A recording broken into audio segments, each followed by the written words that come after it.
Welcome back to the Crypto Report, everybody. I hope you're doing wonderful today. Thank you for joining us on another FOMC meeting live stream. Welcome back to the Crypto Report. Today, guys, we are having some volatility, as we always do tend to have on these FOMC meeting days. And I just would like to take another second to say thank you for joining us here. We've got 524 folks watching this stream. I know that there's a lot of people that are having a high amount of anticipation, potentially excitement, potentially some fear out there regarding what the Fed is going to do. Now, we've kind of already got an idea of exactly what the move today is going to be.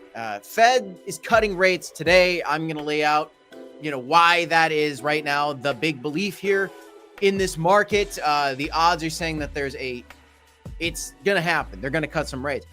But the real thing that we're going to be looking out for in this speech from the Fed here coming up in just an hour or so is what kind of language is he going to be using? So in this video, we need to kind of explore what he has previously said, what we're dealing with right now when it comes to inflation, the target rate that they're trying to get down to. And then really, besides what the cut's going to be today, the real concern is what is the cut going to be in the future, in January? And then there's not another meeting until March. We've got a new administration coming into power, one that is extremely pro-crypto. I have some stories for you guys on that. And so here's how we're going to do this stream, folks, as we always do. And so if you're new to the Crypto Report, subscribe to us on YouTube if you're watching there, or follow us on X if you're watching there. Give us a repost so others can join in as well. But what we're going to do is we're going to go through the markets. We're going to take a temperature of the crypto markets overall. The traditional markets, we're going to take a look at that as well, just kind of see what that's telling us right now. And we're going to talk about the broader market theory and go into then some of the news stories before we actually get the Fed rate decision, which is probably going to come out at any moment here. Once that comes out, we're going to see some volatility. Then we're going to wait for the Fed to speak. We're going to be live streaming that. I'm just going to have that plan for you guys later on with no interruptions. I'm going to fully play the FOMC the Fed press conference later. So stick around through the stream. We've got a long stream ahead of us. Welcome, guys. Smash a like, tap the like button on X if you're watching there, and let's get into this, guys. Let's get into this. So first up, let me go ahead and do the old screen share deal here. Okay, my friends, here we go. So to start this thing, again, welcome to all 562 of you. We got a lot of folks watching today. I know everybody wants to see exactly what the Fed's going to say. 143 of you guys on YouTube, 420 on X. Right now, if you just take a look at what's going on in these markets and just take a kind of quick glance, go into CoinMarketCap, peeking at what we're dealing with today, you're going to see that Bitcoin's down right now, okay? Which frankly isn't that surprising. There's kind of some fear mounting ahead of this FOMC meeting. Give me 1 second, guys. All right, good. Had to get the water, had to shut the studio door there. For those of you guys that don't know, I actually have a baby, 3 months old as of today. Let me know if you're a parent and how that's going for you guys in the comments. But we're trying to make some generational wealth here in crypto, guys. I think that's the goal for a lot of folks. It's already been a tremendous bull market. A lot of us have already made a ton of money, which has been awesome, buying in the bear market. Bitcoin's at 104,000. So all things considered, you should be pretty happy. If you were here in the bear market, you had an opportunity to buy Bitcoin at 15,000. Now here we are today sitting at 105, 104,000. Yeah, we're down from the 108 level that we hit the other day, but we're actually in a good spot. And the thing that's crazy to me is I know for a fact that there's a lot of folks out there right now that have a tremendous amount of fear, that have a tremendous amount of fear of what comes in 2025. We've got some promises from the new administration that's coming into power, some very bullish promises, some that I want to lay out and talk about in this video. But what if those don't come into fruition? What if the Fed comes out today and they don't do a rate cut, right? If they do a rate pause, which that's not going to happen. I don't think that if they did do a rate pause, that would probably prove to be quite bearish, I'd say. you need a rate cut here. And then what we need to look at is his language to decide, what he's going to do next in January and then in March for the next two subsequential FOMC meetings. Bitcoin's down today. Ethereum's back below $4,000. Ethereum has been battling with the $4,000 price level, which isn't that surprising to me. I put out a tweet like a month ago when Ethereum first hit 4K, and I made a joke saying like, "Oh, enjoy it while it lasts." Ethereum's really still struggling. We are not in full-fledged altcoin season. Now, I know that there's a lot of folks that are probably watching this stream right now that are holding on to a lot of altcoins. Maybe you sold some of your Bitcoin for altcoins. I know there's a lot of people anticipating that altcoin season that we've talked about a lot and that many other people in the crypto space have been waiting for and talking about. We aren't going to see that thing really happening unless you see Ethereum rallying. And at some point, Ethereum's going to rally, and so are the rest of the altcoins. Now, as Bitcoin's slipping from $108,000 down to 104, or call it 105 today, something we need to look at. Bitcoin dominance. It's still climbing up. Here we are on our weekly candles. Let's go over to the daily candles and get a little more, in on this. We've had 1, 2, 3, 4, 5 days of Bitcoin dominance, rallying. So I've got a couple predictions that I've kind of made out here. And guys, predictions are predictions. I don't have the facts, just like you don't have the facts, which is perhaps why you're here trying to figure it out. Well, we're all trying to figure it out together. We've laid out some really good evidence here on this channel to talk about broader market theory. In general, I believe that there's still 200 days left in this bull market, potentially. We've talked about how Bitcoin was obviously a buy at 15K, and here we are at 104K today. We made some great plays. We're going to continue to try to do that. So let's talk a little bit about what's going on with Bitcoin dominance, altcoin season, and this FOMC meeting. Right now, we've got Bitcoin dominance climbing up. For those of you guys that don't know, I know there's still some people out there that don't know what Bitcoin dominance is. 57% Bitcoin dominance means that 57% of all the money that's invested in crypto is in Bitcoin. This is climbing, which means that more people are focused on Bitcoin still. The money is either getting sold out of altcoins into Bitcoin or going into Bitcoin. At this point today, the market's a little bit red. And so it means that people might be selling some of their altcoins for Bitcoin, looking because they're a little fearful right now. With this FOMC meeting and this rate cut that we're just waiting on. And by the way, if somebody sees that the rate cut is officially announced, let me know. I'll pull it up on X. We're waiting for it to officially get announced. I believe it's going to be announced probably in the next 40 minutes. And then we're going to do the live stream for the actual Fed speaking. But if I had to make a prediction, what I'd like to see and what I'd expect to see is on this Fed rate cut, so long as Fed Chair Powell doesn't come in and say something extremely hawkish, we are probably going to see Bitcoin reject off this rising wedge that we kind of had here. We have gotten close to it. I think we've been rallying last, 4 or 5 days into this. We're probably going to stop before 59 or probably before 60%. 59 is kind of where this thing hits, right at 58.92, 59%. We're probably going to reject off the bottom of this range and take another journey back down towards 55% dominance. If we can really break down below 55% dominance, then we can really begin, and we looked like it was happening here. We were very excited. There was a lot of exciting things. You had XRP rallying, you had HBAR rallying, you had a lot of coins rallying as Bitcoin was coming down from 62% all the way down to this 54% level. If Bitcoin dominance can come below this 55% level and truly crash, yes, we want Bitcoin dominance to crash so that we can have the altcoin season. What am I talking about? I'm talking about Solana. Believe it or not, Solana is still not taking a new high from its 2021 highs. In every bull market, we've seen large cap coins, good coins, projects that people like Solana, like Ethereum, people like Shiba Inu, people like Dogecoin, people like Cardano. And this year they're really loving HBAR, and XRP is, stronger than ever before. I put that in quotations because it's just got a lot of hype right now, and the hype's dying down actually. What we want to see is that Bitcoin dominance to fall, my friends, because if Bitcoin dominance can fall, then we can see Solana reapproach this previous high at $262 and go to the $500 level that so many people have been talking about. Go to the $1,000 level that so many people have been talking. I believe that Solana can go to $1,000 still in this bull market. I think it could have a 5x from here. I think that we could see that. $500 to $1,000 is a reasonable area for Solana to land. It could go higher. I don't know. Okay.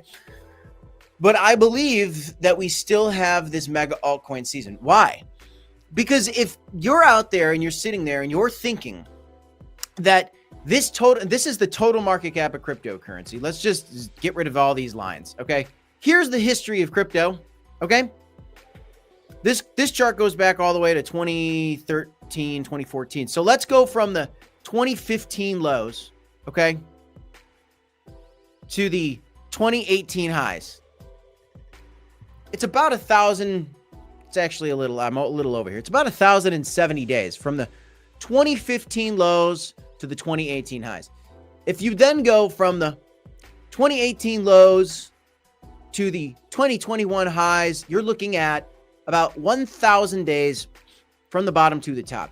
And if you're looking where we're at right now, from the bottom to where we're at today, we're currently about, where are we at?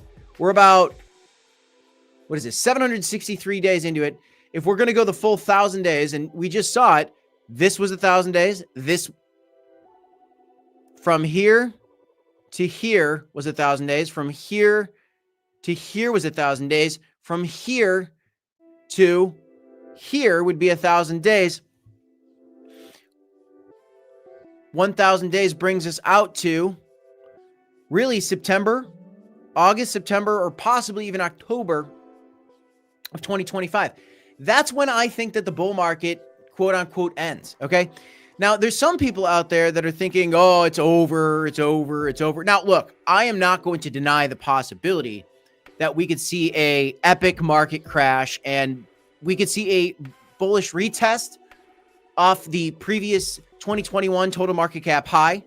I'm not going to discredit the possibility of Bitcoin coming down from its recent peak at, 108K, having a 30% retracement, coming back down to our March 2024 highs, having a 30%. That happens historically in crypto, guys. These are possibilities.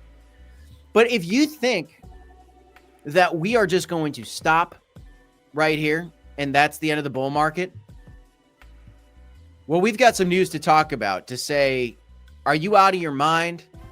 The bull market's going to end now with all the news that we've got coming, with all the money that's interested in getting into crypto for the first time.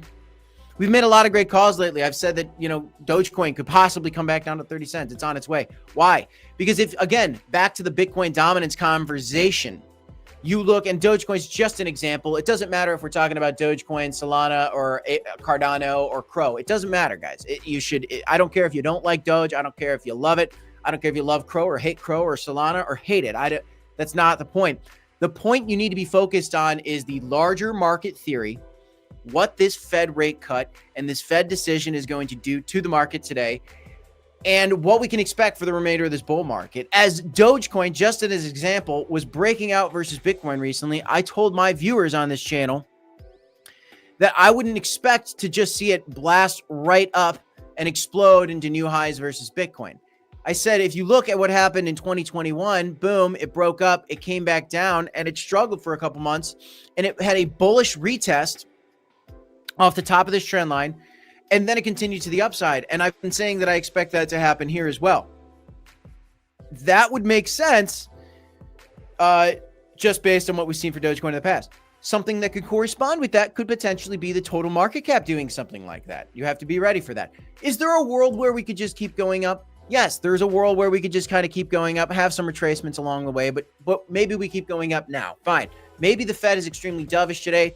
Maybe all of a sudden we think that we're going to have a lot of Fed cuts continuously coming, but I've got some information to share with you guys today to suggest that we are actually going to be slowing down on the Fed rate cuts a little bit here. And we're going to wait to see what the language that the Fed uses to kind of give us an idea of actually what truly comes next. We've got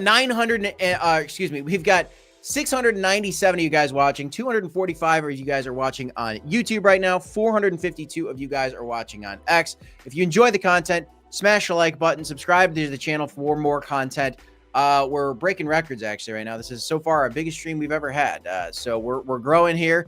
We've been doing this channel for 3 years. We've done over 4,500 videos. Our live streams are gaining in popularity by the week, by the day. And each FOMC meeting, it seems like there's more and more people tuning into the channel because I think they like the way we're breaking it down over here. I mean, I like to zoom out. I know there's a lot of fear right now. I know there's a lot of concern and there's a lot of frustration probably right now. If you're looking at your altcoin positions today, you're seeing Shiba Inu having a red candle. You're seeing Dogecoin with a couple weekly red candles. You're seeing Cardano with 2 weekly red candles, but Bitcoin just hit 100K. Why aren't my altcoins going up? It's all about this Bitcoin dominance, guys. So I've got some news that I want to share with you. Smash a like. Let's get into the news. We've got a lot of folks watching, so I want to talk a little bit about some broader market stuff here. First up, if you just look at Bitcoin, yeah, we're at 105. Ethereum's back below 4,000. Made a great call, said XRP could dip down to $2. It did exactly as I predicted. So that was a pretty neat entry opportunity. It could come back down to $2, guys. There's a world where it could come back down to $2. And that's the same is true like for something like Cardano. If Dogecoin comes back down to the 30-cent level and Dogecoin comes back down and retests and the total market cap retests like I was talking about, and I actually want to redraw that out because I think honestly a likely scenario could be this, guys. I hate to say it, but it could be this. That could be a likely scenario. I'd like it to keep going up, but there's a world where our altcoins continue to dip. For Cardano is just an example. Like maybe it comes back down to this previous peak that I had in March of 2024. And that's kind of the same thing I was talking about for Bitcoin. Maybe Bitcoin does. I don't want to see Bitcoin do this, by the way. I don't want to see this happen. But maybe Bitcoin plays a game like that again before we continue to the upside. It doesn't necessarily happen to happen in one straight V. Let's keep getting into kind of some of the catalysts here and some of the news story. The story for the day is Bitcoin's down, everything's down. Look at what's gaining today. There's a couple coins that are gaining. Pudgy Penguins. Did you get your Pudgy Penguin airdrop, by the way? If you use the Phantom wallet, I got a $100 Pudgy Penguin airdrop. So that's free money. You got to go to the Phantom wallet. Check it out. For those of you guys that didn't already do it, there's an airdrop if you have the Phantom wallet and you've been trading. I think you had to trade in 2023. So check it out if you haven't done so already. But the Pudgy Penguins token's pumping today. BitGet token's up a little bit. Virtuals protocol is getting some moves today.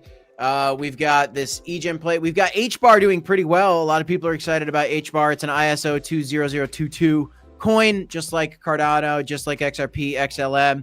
A lot of those coins have been doing well lately. A lot of those coins will likely do well in this upcoming bull market because of the news I'm going to share with you regarding the new administration, regarding the pro-crypto policies, not only in the US, but across the globe that are kind of coming into fruition. So I'm not surprised to see HBAR being one of the good performers today. It is interesting, though, to see that like HBAR is performing and right now Cardano's not. If Bitcoin does come down lower and altcoins come down lower and the total market cap comes down lower, I would expect HBAR to come down lower. I think that right now we are in limbo before the big, massive altcoin season that I still think is coming. We don't have a lot of green coins today, is my point. On the red side, Bonk, Dog with Hat, Litecoin, which is a meme coin now. Funny enough. They're coming down. So, you're not really protected in the altcoins right now. It doesn't matter if you're holding Bonk. It doesn't matter if you're holding Chill Guy. It doesn't matter if you're holding Brett on base. It doesn't matter if you're holding, COQ coin on Avalanche or Sneck on Cardano. And it doesn't matter if you're holding Mary token right now on Cronos or really Crow with Knives. It's got a little pump. Crow with Knives actually had a nice little pump. That's been cool. But I think that's kind of, it's really kind of just floating in the same level. Nothing's exploding. Nothing's really exploding. Nothing's really exploding right now. Nothing's exploding at all right now. There's fear. There's concern. Stacks. I'm so bullish on Stacks. If you guys don't know what Stacks is, it's the layer 2 solution enabling DeFi on top of Bitcoin. Bitcoin's got a $2 trillion market cap alone right now, basically. It's a $2 trillion market cap alone right now, basically. Stacks could tap into that. Stacks, if it has DeFi going down on top of it, I mean, this market cap's only at $3 billion. It could be very big. It's coming down. It's down big. It was at $3 like 2 weeks ago. Nothing's doing great right now. But the truth is, everything actually is doing great from the bottom of the bear market. You know, everybody kind of has to pick their chin up. I'm trying to be a motivational speaker for you guys today. Because look, here it was in November. If you bought Bitcoin in November, you're up 585% on Bitcoin. If you bought Dogecoin even in July, you're late to the Dogecoin party, you're still up 401%. If you bought in the bottom of the bear market in June of 2022, you're up 700% on your Dogecoin. Solana, oh, I don't even have to do this. If you bought Solana in the bear market, you are up big. You are up over 27x. You're up 28x on your money from Solana. So I know people are frustrated right now. People are wondering, what the heck? Why are my altcoins going up? People are concerned. People are panic selling. People are first to panic sell their memes. That's the first thing that people panic sell. And then they start to panic sell things like Cardano, and they start to panic sell things like Shiba Inu and Doge. And right now, people are actually panic selling their Solana. People are certainly panic selling their Ethereum because they're wondering if this altcoin season's it's coming, guys. I mean, I'm not a financial advisor. I can't give you financial advice, but let's get into the evidence as to why this should, in fact, be coming. Let's start out with some of these super charts, okay? If you look at some of these charts that we've got, that we can kind of look at the reference points for crypto. Again, we've already laid out for you guys to understand that we see bull markets last about 1,000 days. Right now, we're about 750 days into this one. We got about 250 days left in this bull market, which is excellent news. If you look at this Bitcoin rainbow price chart, you see we're only here in this green. Perhaps we slip back down. Perhaps we stick around in this green, but eventually we get into probably this next green, this yellow, possibly even into the orange, or, you know, if we're really lucky, we get into these red bands, right? If we get into these red bands by May, we're talking about a $400,000 to $500,000 Bitcoin. Michael Saylor believes that $800,000 Bitcoin is on the table, probably because of some historical models like this. You could also look at the stock to flow model. We're moving up here. We're moving up this ramp that we kind of see each bull cycle. The stock to flow model is just an indicator of like what we've seen in each bull market. We get into this orange, we get into this yellow, we get into the green. We're not even into the green yet, guys. We've got a lot of bull market left according to this model as well. If you look at what's another great one that I like, the Bitcoin bubble index is another one that I like personally. We have not even gotten to see this giant green wall of green up here, this green. This is the Bitcoin bubble index. It is low. It's only at 15 right now. We're not even close to bubble territory historically for Bitcoin. These green walls are going to be much bigger at some point in this bull market. Arguably, where we're at right now is this. And so maybe there's a little cool off period. Arguably, where we are right now is somewhere in this range. This move right here has not happened yet. We're somewhere here is what this is, okay? Because what you have is this little dip here. You have this big explosion here, a little cool off period, bop, bop, bop, and a big boom, okay? What we are having is this, this dip. We have this explosion period, maybe another dip, and then we're going to have that big boom. But we have not had that yet, my friends. We have not had that yet. I love looking at these. These help you kind of keep your head screwed on straight. It's hard to keep your head screwed on straight in a bull market. I understand that. Also, I want you guys to remember that we're coming off the back of $1.5 billion worth of longs getting liquidated. Let's just say you were trading $10,000 that day, okay? And I know there's a lot of you guys out there that might have been. I know there's some of you guys that were trading $100 or $1,000 or $10,000 or maybe $100,000 that day. Some of you guys out there might have been trading more that day, and maybe you had it long, because what was happening is Bitcoin broke through 100K. The day that Bitcoin broke through 100K, we saw $1.5 billion worth of longs liquidated. What does that do to those traders? That scares the bejesus out of them. That's what that does to those traders. That scares the bejesus out of them. Once you get liquidated on a $10,000, $50,000, $100,000 trade, you're scared. You're scared. Scared money don't make money. In fact, it starts to make irrational decisions. And people start to panic sell, panic buy, open up their long. They get liquidated some more, which is why the next day you saw more liquidations happen. And now we're kind of cooled off because that money, they got wrecked that day. Learned a harsh lesson that leverage trading yes, it can be extremely fruitful. The short traders probably made a ton of money that day. There was only $150 million worth of shorts that were liquidated versus the, oh, and it's hard to see. I'm sorry. It's hard to stream my screen. I'm talking about the 1.5 billion liquidations on the long side versus the 1.54 million on the short side. If you're a short trader, you might have made a ton of money that day. It can be very beneficial to leverage trade at times. You have to be careful when you're leverage trading. If you're watching this video right now and you do want to leverage trade for yourself, on this post on X, there's a link for you guys to sign up for Blowfin if you want to, and you want to make some trades. Same if you're watching on YouTube. I have it pinned in the comment section for you guys. You can trade for yourself. You can make a ton of money leverage trading. You can also get hurt. So please be careful. Set your stop losses. It is for experienced traders. If you're a newcomer to trading, you should really set your stop losses and use very light leverage if you're going to experiment. I love DCAing, hodling. I think that there's a room in a world where you can do some successful leverage trading as well, but please be careful. We saw this happen, and this caused a lot of fear in the market. After this happened, this is causing us some hesitation around these levels. We've also got this FOMC meeting today, which is a big deal. This is the platform, by the way, where, I've had a lot of people on our channel signing up to do it, Blowfin. So it's super easy to use. This is what it looks like. It's just like a FEMX. It's just like whatever, but there's a $5,000 deposit bonus if you sign up. Now that we're past this, there's some fear. We need this fear to kind of clear out before we can hit our true altcoin season, guys. Okay. So this set us back, as liquidations tend to do. When massive liquidations happen, it causes some hesitations. It gets us a big move up or down. But then after that, there's a lot of hesitation. And then we're kind of waiting around. And now the fear is setting in.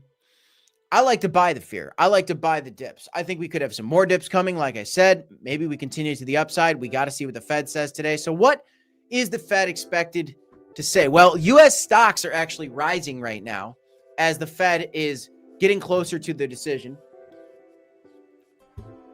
So that's pretty neat. We've got some people are stocking up on some goods. They're fearful of some increases in prices right now under the new administration because we're going to get tariffs. Tariffs is a scary word. So we'll see how that goes. Some people think he's going to be great for the economy. Some people think the opposite. We got a lot of verbiage that gets thrown around in politics. Personally, I hate it. I'm sick of it. Again, more people scared about tariffs. Let's look at kind of our breakdown of the last FOMC meeting. So what they're expecting for this upcoming FOMC meeting is probably something starting off along the lines of consistency is key. This is according to CNN. Because they kept interest rates at a 23-year high for the first 9 months of this year. Officials look for more confirmation that inflation was continuing down the path towards its 2% target. What we've actually realistically had is, here you go is the pandemic, right? And then we had, boom, these rate hikes. Here's where we are today. We still have to go boop, boop, boop, boop, boop, boop, boop, boop, boop, boop, boop, down. We want to get down to our 2% target. Here's where we are, like right above 4%, 2% target. We need more rate cuts to get down to that 2% target. But the fear is that if we cut rates too fast, we could risk hyperinflation. Not in the last meeting, not all 12 Fed officials who cast a vote on the interest rate decision were in agreement. Fed Governor Michelle Bowman dissented, favoring a quarter-point cut instead over fears that the larger cut her colleagues opted for could stroke higher inflation. So what they're saying here is a lot of people wanted a 0.5% cut. We keep getting these 0.25% rate cuts. Why aren't we getting the 0.5% cuts? Because we do not want higher inflation. We do not want hyperinflation, and that's the risk if we lower rates too fast here in the US. So this is what some people are fearful for. Touching into this a little bit more, the Fed went back to cutting rates the traditional quarter of a point. It's traditional. But a post-meeting press conference, Fed Chair Jerome Powell. This last meeting was spicy. If you weren't watching it live with it was hilarious. Fed Chair threw some sassy comments. It was hilarious. Fed Chair Jerome Powell, who happens to love the Grateful Dead. Oh, I didn't know that. reminded of just how long he's been at the Fed. He's been at the Fed for 6 years, and he did it, right when Mr. T took the presidency in 2016. He was put into power. And in this last FOMC meeting, he was asked by a reporter if he'd resign if asked to by the new president, Mr. T, Don, the Big Don. Because Big Don has actually previously threatened to fire him. Now, upon this question from reporters, and we watched this live, Powell did not miss a beat. That is underlined because he didn't miss a beat. When he asked, like, Mr. Fed, Jerome Powell, would you step down if the new the president-elect, Don, were to ask you to resign? He said, no. And he didn't say anything else. And then another reporter just like basically asked if the president could fire or demote him. And he said, not permitted under the law.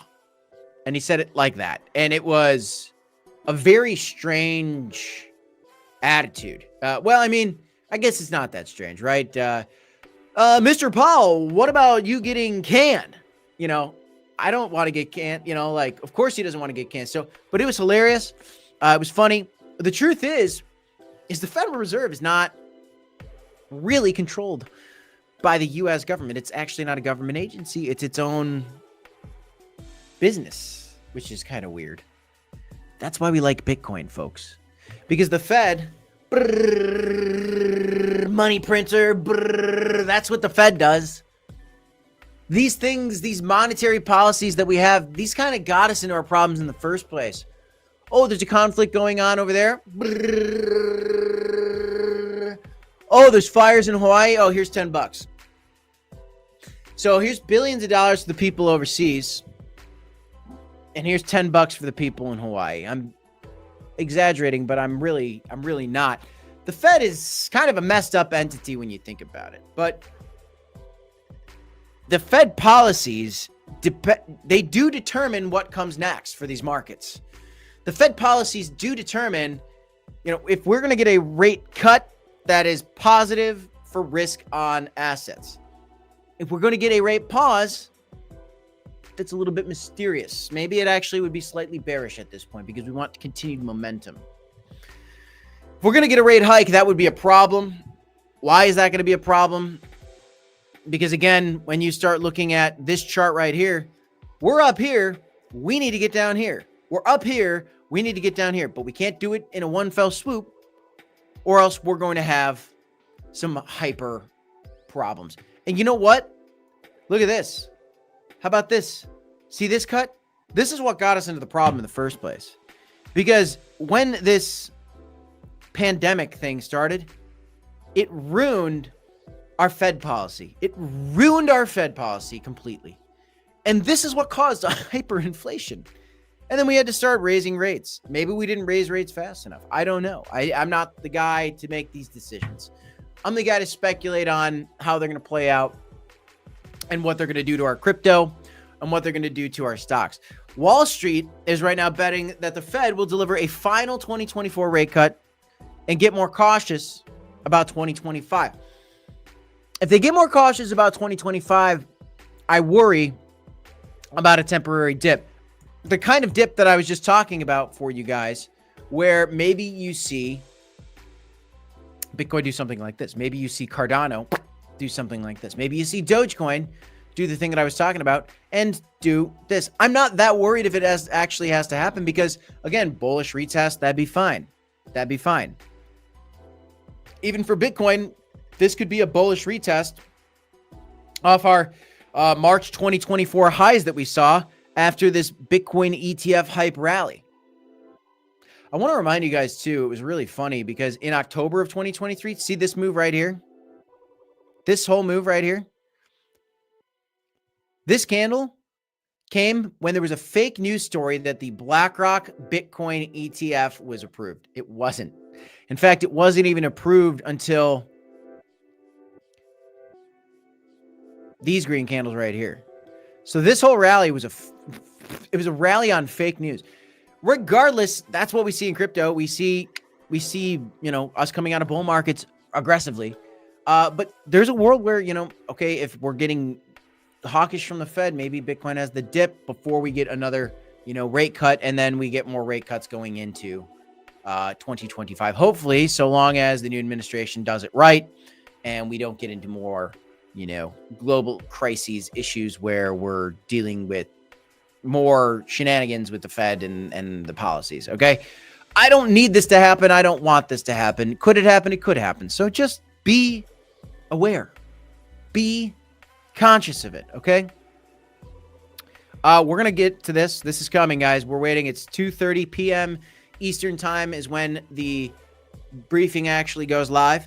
That is in 45 minutes from now. That is 45 minutes from now. I do have some other news I want to talk through. But investors are widely expecting this rate cut. Why? Well, very simply because of this. And we could look at it right now. In 13 minutes and 34 seconds, the FOMC meeting is actually going to come to conclusion. Okay, so actually we're going to find out about the rate cut in about 13 minutes at 1 p.m. Central Standard Time, 2 p.m. Eastern Time, and whatever your time zone is, we are going to see the decision in the 13 minutes here. 98.6% chance that we are getting a cut because the current is 450 to 475. There's a 98% chance that we're going down to 425 to 450. That's a 0.25% rate cut. But the markets are anticipating, Wall Street is betting that we are actually going to see things start to slow down. We're actually going to start seeing the Fed kind of hang out for a little bit, easing trajectory. We might actually see them do a pause. This is kind of what people are talking about. And why? I mean, if you just look at some of the odds here, you can look at January. The odds in January, and there's a meeting on January 29th, of us being in the same area it's a 78.8% chance right now. So the biggest thing people are looking for today is, are these odds going to change? Are we going to see the odds go? There's a 2.5% chance that we're actually going to get, I guess, a rate hike. There's a 78% chance that we're going to, given that we get a 0.25% rate cut in here in December. January, right now, there's a 78% chance that they just pause it in January. There's an 18% chance that we get another 0.25% rate cut. What I'd like to see for my crypto bags and your crypto bags is I'd like to see this 18% grow. I'd like to see that grow. I'd like to see inflation continue to be on the right path. I'd like to see Fed Chair Jerome Powell say that today. I'd like him to say that, we feel good and we feel like we're going to keep doing rate cuts and we feel like we're in the right direction. And I want the odds to go from 78% over here to 78 or higher over here. Okay. This is going to be the biggest thing. And depending on, what he says and how these odds shift, that's going to determine what the crypto markets are going to do. I don't like that the Fed policy determines what the crypto markets are going to do, but unfortunately, it does. Fortunately for traders, that's a good thing. If you want to trade, you can trade. You can sign up for Blowfin. We've got the links. You can trade if you want to, guys. There's a lot of volatility in the crypto market. These things, these policies, these news stories, they give you volatility for trading, okay? There's no doubt about it. I want to see the bull market come. I want to see the altcoin rally. How do we get the altcoin rally? I think we need to see us get past the Mr. T inauguration, okay? And I think we also, I'm scared to say the name because I believe in, cancel culture and whatever. And I believe in shadow bans. So if you guys are new to the channel, I don't say his name because, we do a lot of content on YouTube and they've got pretty strict policies, but it's crazy. I love YouTube, but that is one of the things that is a problem. What you've got going on is if this can kind of shift over, we're going to look a lot better. Now in March, there's a 48% chance that will come down to the 400 and 425. So maybe what happens then is kind of what the markets are selling us right now. What these odds are telling us is that we're going to get this rate cut here in December. Then we're not going to get a rate cut. We're going to pause in January. And then we're going to get another rate cut. 48% chance that we'll get another rate cut probably by March. But there's still a 40% chance that we're still hanging out at this 425 to 450, which is where we're going to be after this meeting.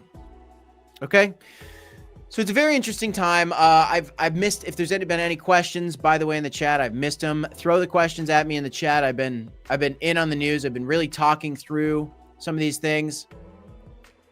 Simon Kelly's like, where's my beard? What happened to my beard? I actually shaved my beard a little bit. So I shaved my beard a little bit. The Fed rate cut is not officially announced. Yeah, smash the like button. Shout out to everybody in the chat, by the way. John, Joseph, Jasmine Guy, Marty, Melvin, OG Whale. We got David Betts, Daryl Young, all the OGs in the chat. Jackson and Irish Styles. We got everybody watching today. Aaron, and I can't name you all. There's too many of you today. Drew and BSS and you can in the chat. And we got Cleary's Beef. We got everybody. Mario, welcome, guys. I hope you guys are doing great today. Right now, we've actually got 358 folks watching on YouTube. That's I think that's a record stream for us. So thanks for tuning into the Crypto Report. If you guys are new to this channel, breaking news, we actually do live streams every single Monday through Friday. So if you enjoy this live stream, we're not just live streaming FOMC meetings. We're live streaming every day, Monday through Friday, at right around noon Central Standard Time, 1 Eastern Time, sometimes 12:30, sometimes 1:30. So be on the lookout. Subscribe. We've got 368 viewers right now and 83 likes. I'd like to see those likes go up a little bit if we could do it. We've got 527 of you guys watching on X as well. If you're enjoying the content, go ahead and give it a repost, because in a short 9 minutes, we're going to have the announcement about the rate cut. We're going to be sharing that. And then 30 minutes from then, we're actually going to get the Fed going live and doing a press conference, which I will be having live on the screen for you guys. And then later today, I'll be doing a breakdown of exactly what happened after that. So we'll do the whole thing. You'll get to see the press conference here on this channel. We'll let the markets kind of do their thing, and then we'll talk about it again later today. So stick around, subscribe to the channel, follow us on X. We got a lot of great content. It's continuously coming out for you guys, time and time again. Okay, so we just got a $2 super chat. I appreciate that. Thanks, C. Hicks. Love you, man. He says, keep up the good work. You keep up the good work, C. Hicks. Ding. That was a wink and a point and a... Okay. All right. Back to it. Okay. I got a little distracted. Everybody wants an altcoin season, though. So we had one. It's over. That's it. No altcoin season's canceled. I'm just kidding. I'm kidding. I'm just kidding, guys. Altcoin season right now, it teased us. Okay. We had a little tease going on with that. It came up, and now it's kind of coming back down. Here we are at 61.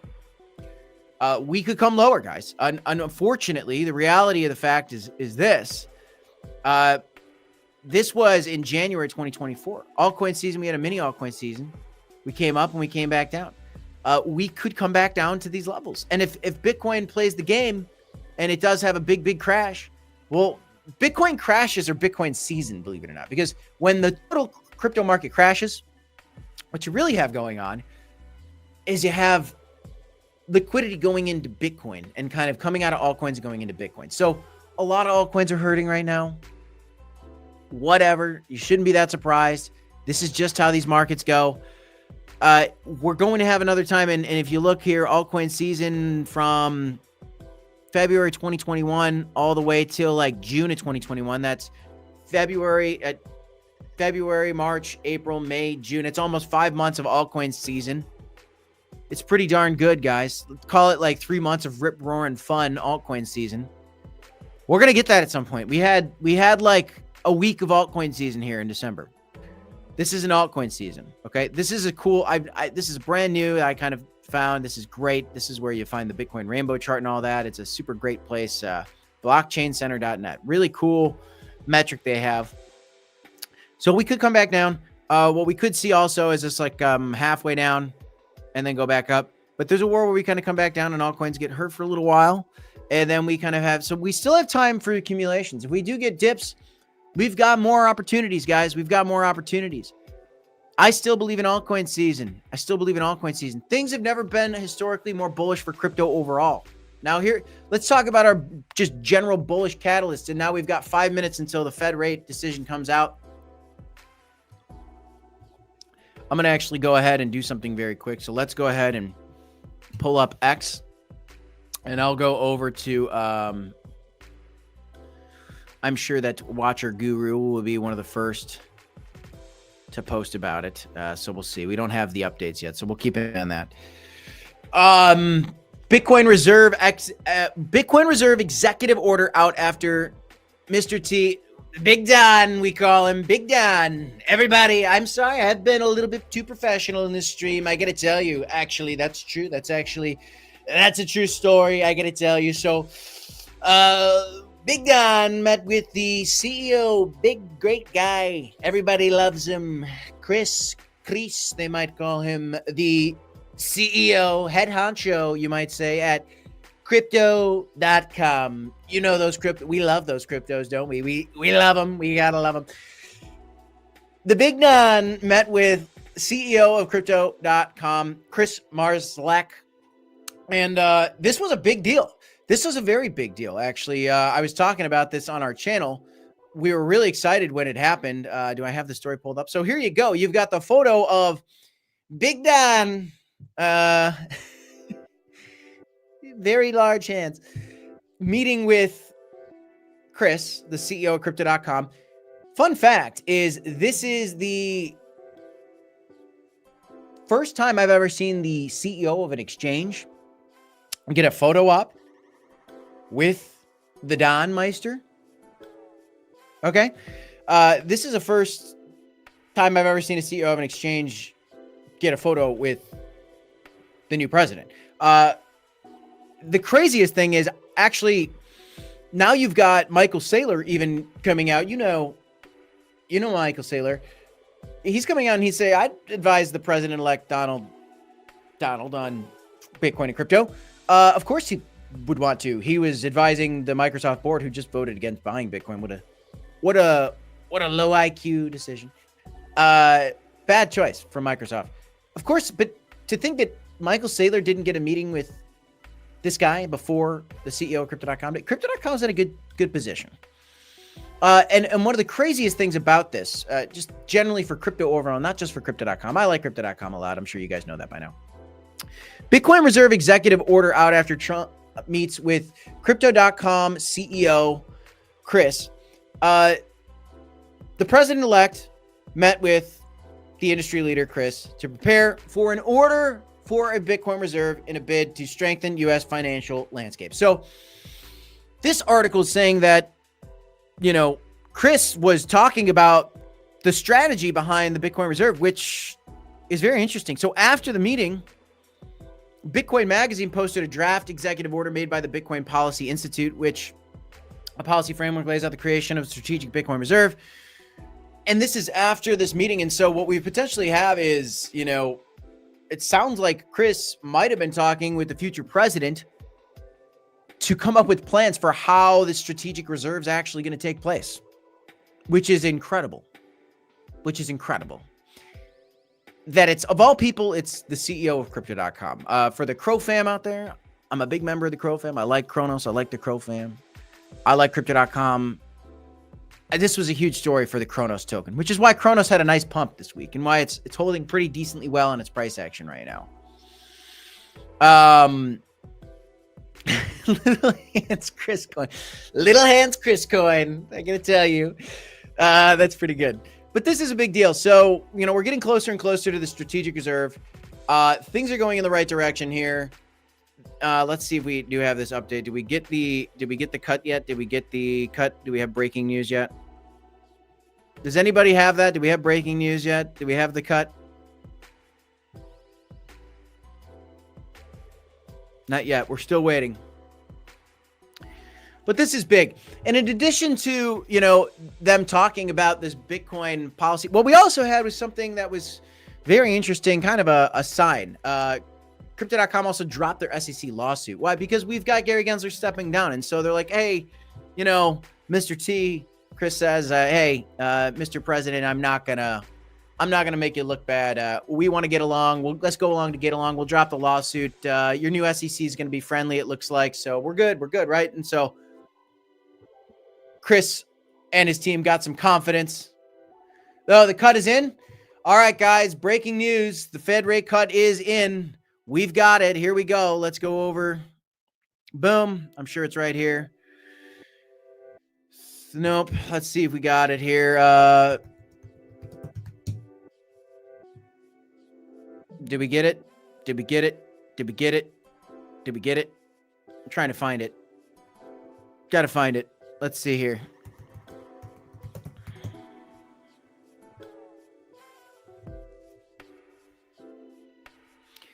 There you go. There you go. We officially have it. It is a 25 basis point cut, right within expectations. Let's see how the Bitcoin market is reacting to this right now. You know what I think is going to happen, so I'm going to get rid of that at this point. We'll zoom in a little bit. Auto fit that data to the screen, zoom in. Okay, what do we got going on in the 15-minute candles? By the way, shout out to 11-7 Productions with a $5 super chat. Likes that Jesus coin. I know you do, brother. I know you do. I wish you the best of luck with it. Meme coins. Everybody loves a good meme. And we're getting a little bit of a dip. Okay, we're getting a little bit of a dip. So some people call this a buy the rumor, sell the news event. Let's see what happens. The Fed's going to speak here in now 15 minutes. It's good. We wanted to see this rate cut. It's a bullish thing to have a rate cut, but the real thing we need to look out for is the language that comes next from the Fed. I changed my background on my desktop, by the way. Okay. Okay. I got a couple other stories. I'm getting through it. So again, you know, they dropped their lawsuit. The CEO and crypto.com dropped their lawsuit against this new administration, against the SEC, because they're feeling good, as are many people. What if I told you that $1.5 trillion Deutsche Bank, I think that's how you say it, build an L2 blockchain on Ethereum? Something like that kind of gives me hesitancy on XRP, to be honest with you, because it's like, everybody's like, well, everybody's going to use the XRP ledger. Well, what if the banks build their own blockchains? Like Deutsche Bank just did. So I don't know. I mean, like, I think XRP can go to $5 or $10 in this bull market, but I've always had that. I don't love it. It's like, hey, it's the banker's coin. But I thought crypto was about decentralization. But inevitably, I think that the banks will be on the blockchain. So maybe they do use XRP. I think some already are, but Deutsche Bank's going to make its own L2. How are they going to use it? I don't know. It's just an interesting story. One thing that I've also talked about that's extremely bullish for crypto overall is just the fact that we are living in a world where Michael Saylor's MicroStrategy is the top publicly traded company in terms of Bitcoin holders. That's shocking. We've also got right now, by the way, we got 581 viewers right now. Whoop, whoop, whoop, whoop, whoop, whoop. 581 viewers on YouTube right now. 110 likes. Guys, let's get those likes up to like 300. There's 300 of you right now that are just watching this. You could easily just tap the like button. If you enjoy the content, I'm not asking for super chats. I'm not asking for anything except for just smash the like button. Okay. It's the number one thing you get to do, support content creators. It's the easiest thing in the world. All it does is let people get educated. It educates more people that, hey, there's somebody out there doing content. When you tap the like button, it just helps the YouTube algorithm. And if you appreciate the time and effort, by the way, for those of you guys that are new to this channel, we've done 4,000 videos on this channel. I think we could get 300 likes on the stream at least. We got 600 viewers right now. I think we could get at least 50% like ratio. So just do me a favor, tap that like, guys. I'm seeing it shoot up right now. Thank you. Thank you all. You guys are legendary. I appreciate you. Thank you very much. Another neat story, and keep smashing them, guys. We're almost there. We've got 1,163 viewers right now, actually, in total. Thank you to everybody watching. This is a record stream. I'm excited about crypto. I know you are too. Let's talk about this. This was an interesting story as well that I actually wanted to share with you guys. So let me go ahead and I'm going to pull that down for a second. I'll go here. I wanted to share with you guys this story. So give me 1 second. Doop, doop, doop. So I got this crazy story. So maybe you guys are golfers, maybe you're not, but $10 million, okay? $10 million worth of cryptocurrency, worth of crow coins, actually, was just given to Rory McIlroy, my bad, and Scotty Scheffler. I'm a big golfer. I'm not a tremendous golfer. I love the game, though. And I like crypto.com a lot. This is just an interesting story for those of you guys. Maybe you saw it, maybe you didn't. But just check this out. Crypto.com actually gave away $10 million worth of CRO coin to Rory McIlroy and Scotty Scheffler, they just won a nice tournament in Vegas. They beat Bryson DeChambeau. And just check out this little clip, 30-second clip for you guys. Crypto.com. We're super excited to be presenting you guys the first ever crypto purse. Thank you. There you go. Thank you so much. Right. What are you going to do with yours? I don't know. Thank you. Thanks, Steve. Appreciate it. Thanks, Steve. Thank you. Thank you so much. Thank you.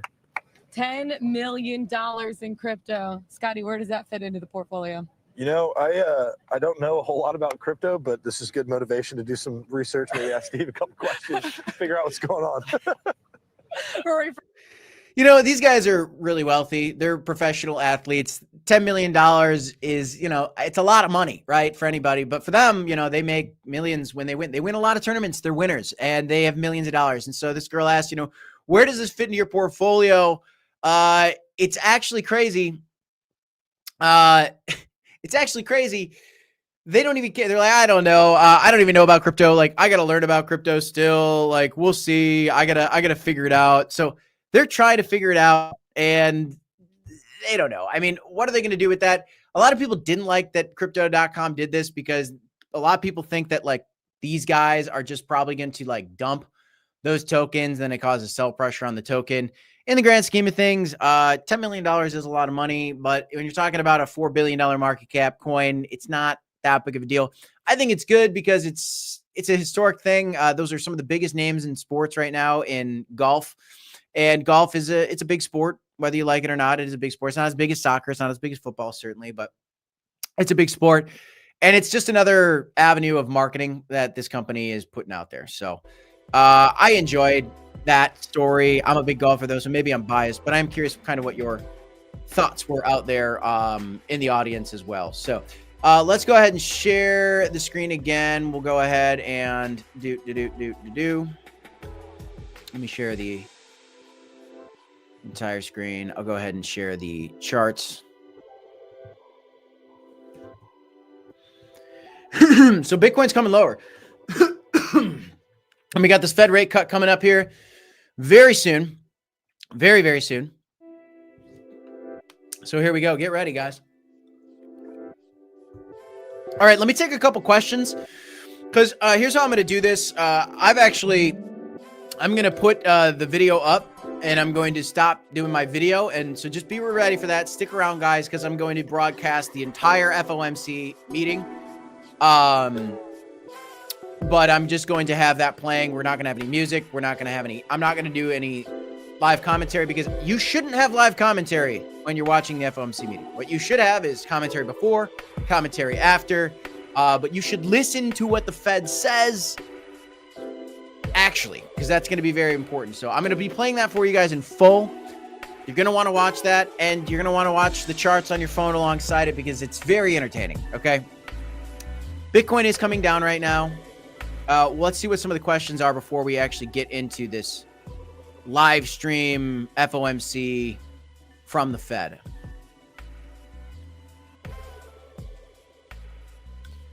Oh, we got gifted memberships happening in the chat. I missed it. Who did some gifted memberships?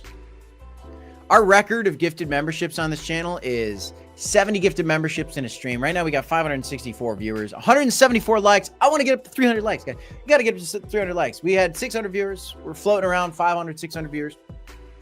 Smash that like button if you haven't done so.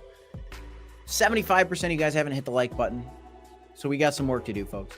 Shout out to Scossum, though, for that gifted super chat. Let's do a couple questions as we're kind of waiting here for the Fed to make a decision. Bitcoin dominance still up on the day.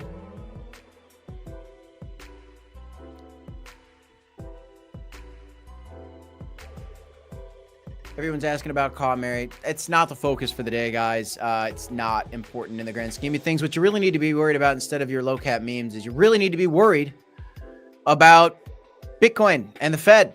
That's what this stream is about. That's why there's so many folks watching the stream today, is because that's what they actually care about. That's what most people actually care about, because that's the thing you got to be focused on. That's the thing you got to be focused on right now. 0.25% rate cut, and we've got Bitcoin coming lower. Bitcoin coming lower. Those are the hourlies. Let's go to the 4-hourly candle, see what that looks like. It looks like we might test 100K live you know, during this FOMC meeting. I wouldn't be surprised if maybe, you know, bow, boom, something like that could happen here. We could easily break back below 100K and do a bullish retest off of 73K. That's a huge crash. We don't want to see that. Again, if the Fed's too hawkish, we could see something like that.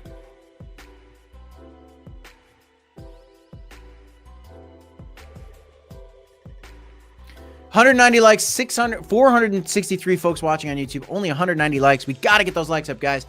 It's so helpful in the YouTube algorithm. And if you do enjoy this content, it is the YouTube.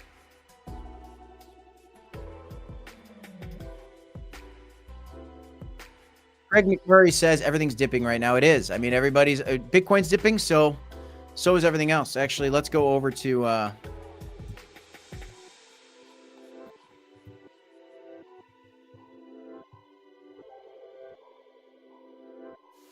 yeah. Okay.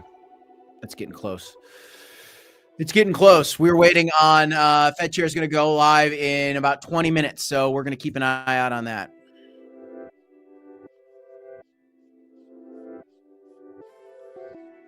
We do have the S&P 500 dipping right now as well. So Bitcoin's coming down. The S&P 500 is coming down. We're looking out at the daily candles. Big red daily candle for the S&P. Everybody's scared. Everybody's scared of the Fed right now. Thanks, Joseph. I know you guys, a lot of you guys in the chat are like, let's hit that like, y'all. I appreciate you. Let them know, folks. Remind them. Question, what's your handicap, says Sando? About a 15. About a 15. I'm not a great golfer. I'm not a great golfer. Handicap is golfing, so I'm about a 15. But last year I shot a 78, which was really cool. That was really cool. A 78's really good in golf, for me, at least. That's really great for me. I'm happy when I'm in the 80s. I'm fine if I'm in the high, low 90s. I'm upset if I'm in the high 90s, and I'm really upset if I break, if I'm over 100. They did a 0.25% rate cut. 0.25% rate cut. A lot of volatility. If you guys want to trade some of this stuff, be careful. But if you want to trade some of this stuff, you can sign up for Blowfin. Check it out in the link. Craig Murray says golf is life. Family first, golf second, maybe crypto. I love golf.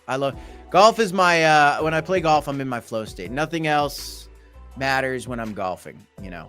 When people say touch grass in crypto, I literally go touch some grass. I go touch some golf grass. S&P 500 is coming down right now. What else we got going on?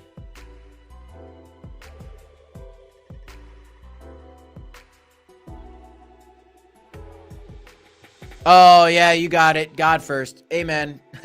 Amen, Mr. Char, my guy. Good correction. Good correction.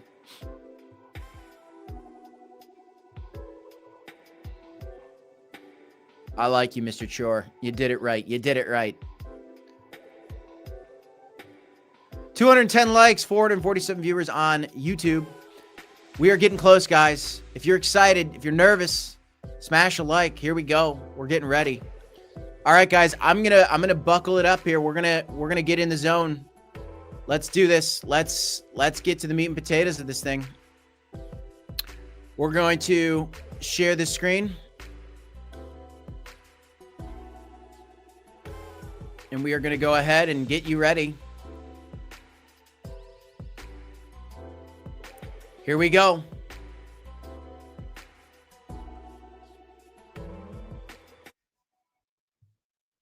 Okay, guys. We're going to go with the Fed's music here.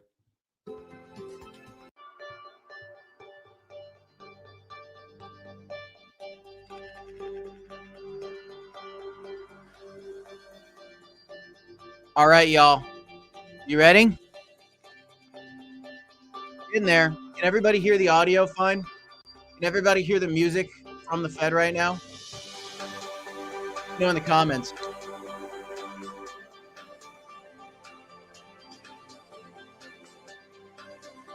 What a jam, huh? Adam Olson says so much for a bullish December. Hey, fun fact, Adam Olson, Bitcoin's green in December. We just haven't had altcoin season yet, Adam. I know. Okay, we got the audio. When I'm here in a second, very soon, I'm actually going to take away my video. I'm going to stop talking, and you guys should hang out and watch this stream, okay? Banger certified.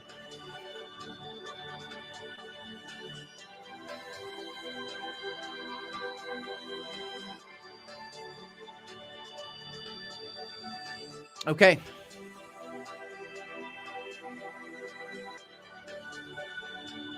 All right, guys.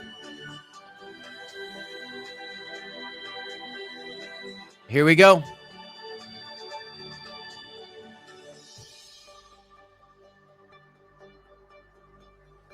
I'm going to say it one more time, by the way, before I take away my video and I mute myself. Smash the like button for me. It means a lot to the channel. It helps your bags. It helps educate other people about cryptocurrency. We've done over 4,000 videos on this channel to educate folks on crypto. Nothing we do here is financial advice.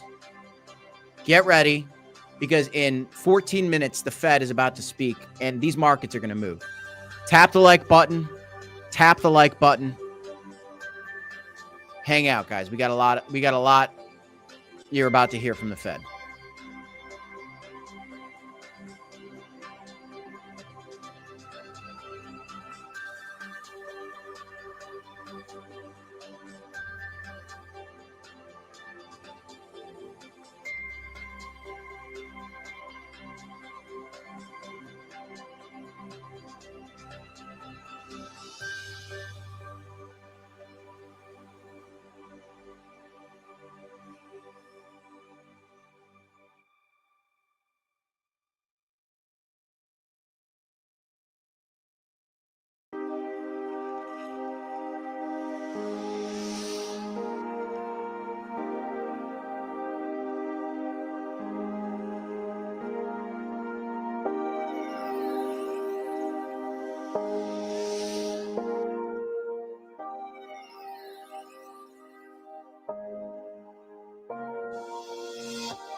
Good afternoon.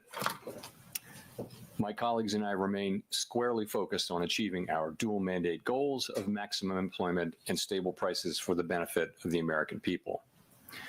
The economy is strong overall and has made significant progress toward our goals over the past 2 years. The labor market has cooled from its formerly overheated state and remains solid. Inflation has moved much closer to our 2% longer run goal. We're committed to maintaining our economy's strength by supporting maximum employment and returning inflation to our 2% goal. To that end, today, the Federal Open Market Committee decided to take another step in reducing the degree of policy restraint by lowering our policy interest rate by a 1/4 percentage point. We also decided to continue to reduce our securities holdings. I'll have more to say about monetary policy after briefly reviewing economic developments. Recent indicators suggest that economic activity has continued to expand at a solid pace. GDP rose at an annual rate of 2.8% in the third quarter, about the same pace as in the second quarter. Growth of consumer spending has remained resilient, and investment in equipment and intangibles has strengthened. In contrast, activity in the housing sector has been weak.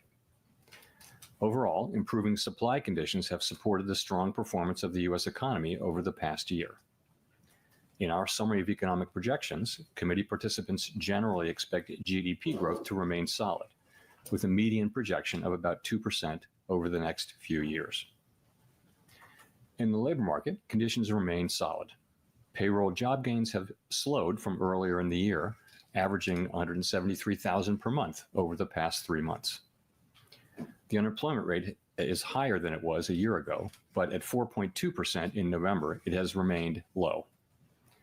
Nominal wage growth has eased over the past year, and the jobs to workers gap has narrowed. Overall, a broad set of indicators suggests that conditions in the labor market are now less tight than in 2019. The labor market is not a source of significant inflationary pressures. The median projection for the unemployment rate in the SEP is 4.2% at the end of this year and 4.3% over the next few years. Inflation has eased significantly over the past 2 years, but remains somewhat elevated relative to our 2% longer run goal. Estimates based on the Consumer Price Index and other data indicate that total PCE prices rose 2.5% over the 12 months ending in November, and that, excluding the volatile food and energy categories, core PCE prices rose 2.8%. Longer-term inflation expectations appear to remain well anchored, as reflected in a broad range of surveys of households, businesses, and forecasters, as well as measures from financial markets. The median projection in the SEP for total PCE inflation is 2.4% this year and 2.5% next year, somewhat higher than projected in September. Thereafter, the median projection falls to our 2% objective. Our monetary policy actions are guided by our dual mandate to promote maximum employment and stable prices for the American people. We see the risks to achieving our employment and inflation goals as being roughly in balance, and we are attentive to the risks on both sides of our mandate. At today's meeting, the committee decided to lower the target range for the federal funds rate by a 1/4 percentage point to 4.25% to 4.5%. We've been moving policy toward a more neutral setting in order to maintain the strength of the economy and the labor market, while enabling further progress on inflation. With today's action, we have lowered our policy rate by a full percentage point from its peak, and our policy stance is now significantly less restrictive. We can therefore be more cautious as we consider further adjustments to our policy rate. We know that reducing policy restraint too fast or too much could hinder progress on inflation. At the same time, reducing policy restraint too slowly or too little could unduly weaken economic activity and employment. In considering the extent and timing of additional adjustments to the target range for the federal funds rate, the committee will assess incoming data, the evolving outlook, and the balance of risks. We're not on any preset course. In our summary of economic projections, FOMC participants wrote down their individual assessments of an appropriate path for the federal funds rate based on what each participant judges to be the most likely scenario going forward.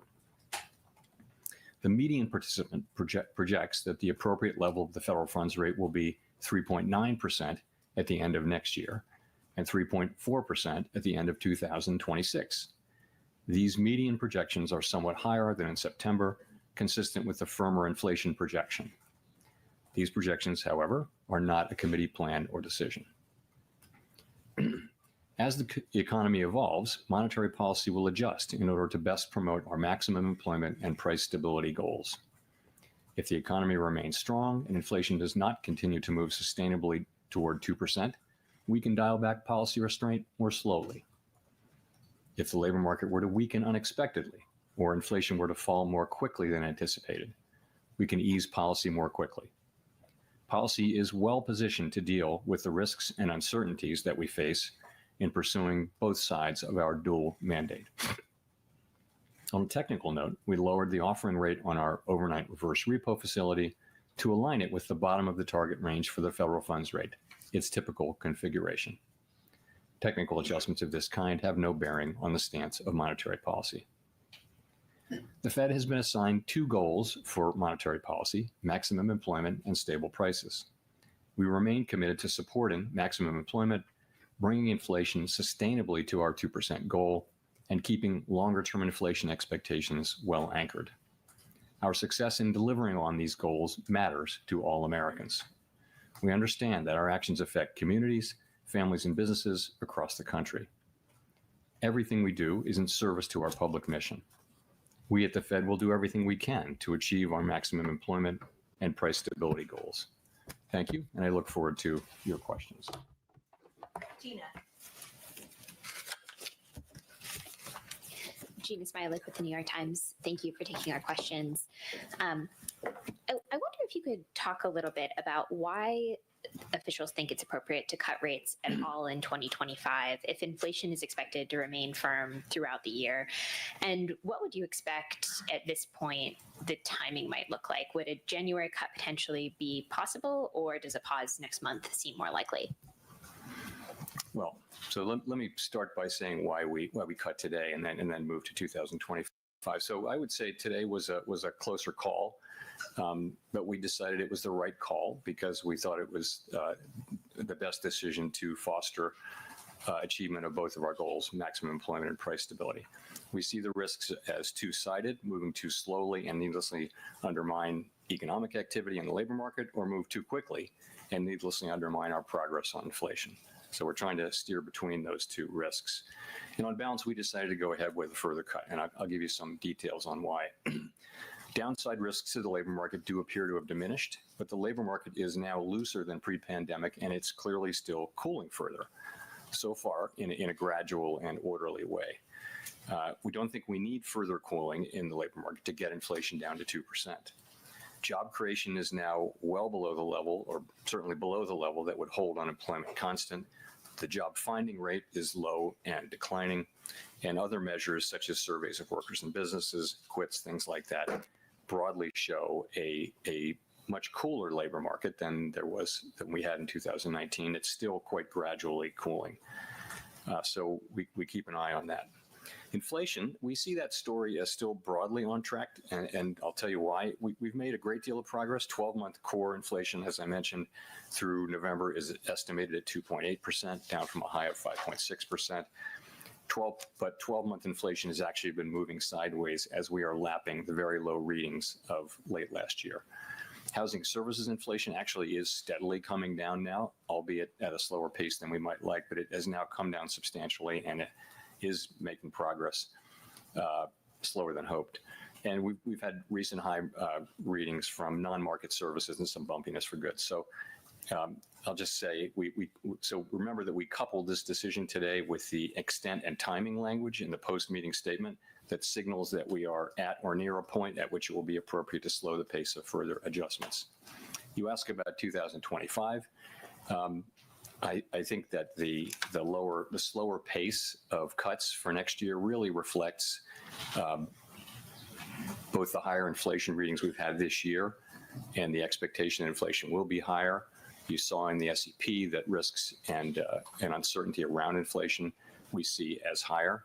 Nonetheless, we see ourselves as still on track to continue to cut. I think the actual cuts that we make next year will not be because of anything we wrote down today. We're going to react to data. That's just the general sense of what the committee thinks is likely to be appropriate.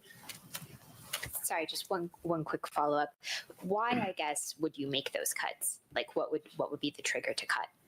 So we're to cut further after this point. I would say it this way: we've reduced our policy rate now by 100 basis points. We're significantly closer to neutral. At 4.3% and change, we believe policy is still meaningfully restrictive. But as for additional cuts, we're going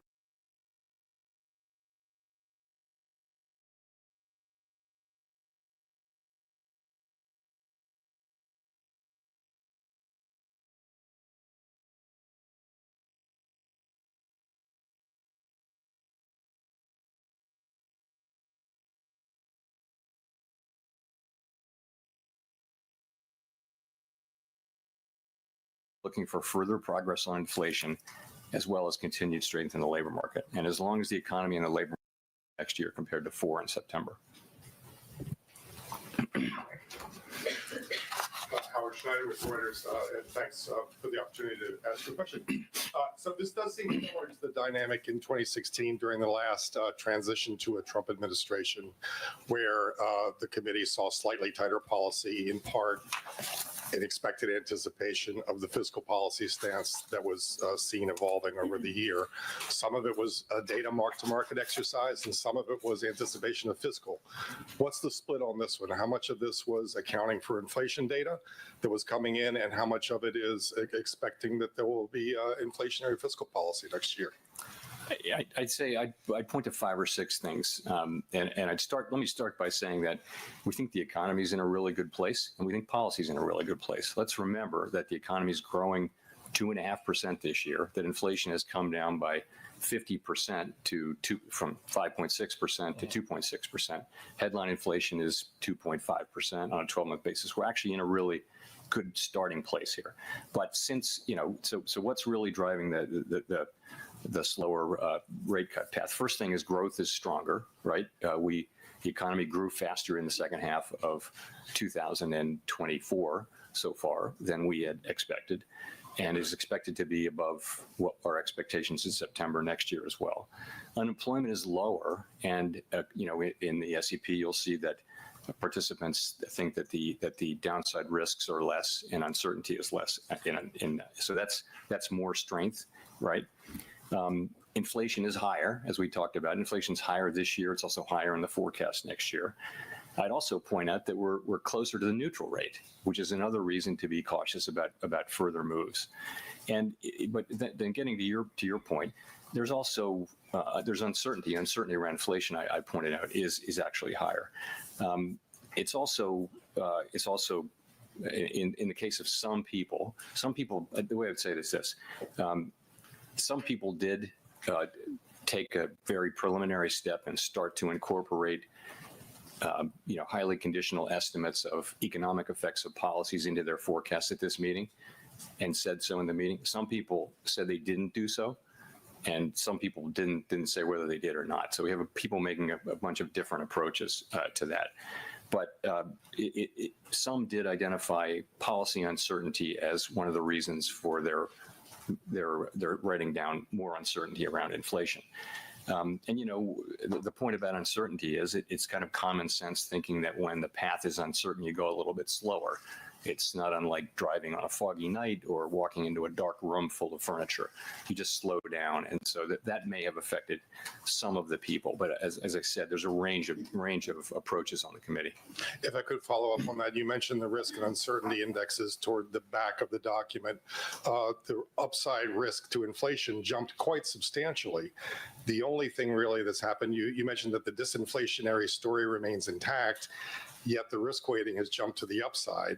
The only real thing that's happened is November 5th in the meantime. Is it fair to say that that's what's driving the higher sense of upside risk on inflation? Actually, that's not the only thing that's happened. What's happened is that our forecasts for inflation for this year, I think, are 0.5 higher than they were in September. So you had 2 months of higher inflation in September and October.